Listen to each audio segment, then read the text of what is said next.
How much have you learned from football?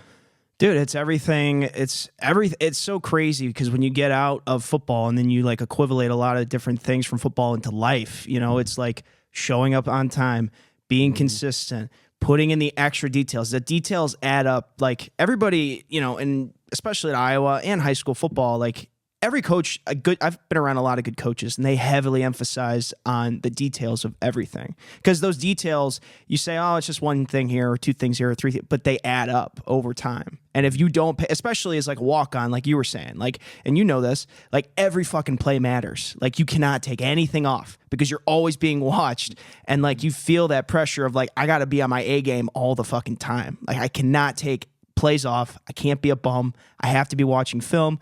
I have to be working out all the time. I have to be watching, just everything. And then when you do all the right things, then everything comes together and it works out for you. And that's just what you got to do. At the end of the day, you just go through your process and you're like, I'm going to give everything I can. And at the end of the day, if it doesn't work out, all I know is I worked my fucking ass off. I gave it all I could. And that's just how the cards play.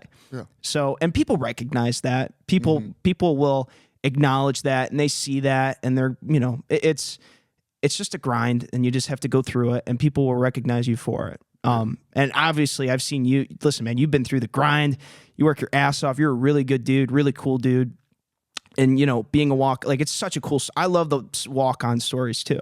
Yeah. Like, because with you, when you initially walked out, so you, coming out of high school, you had no offers, or what were your offers, or what did you have? I had a walk-on spot to, Missouri State. Okay. To play guard.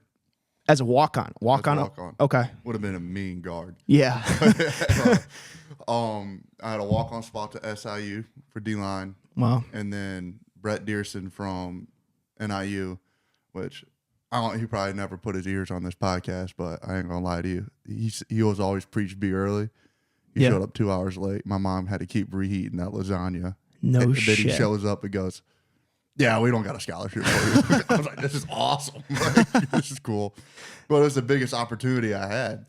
So then I walked on to NIU, and that's all I had. I mean, I had every D3 school in Illinois, Iowa, and Wisconsin I could have gone to, but yeah, that wasn't the goal. And I was sitting there.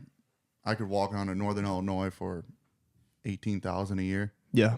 Or I could go to a D3 school and pay $40,000, $50,000 a year. I was like, yeah.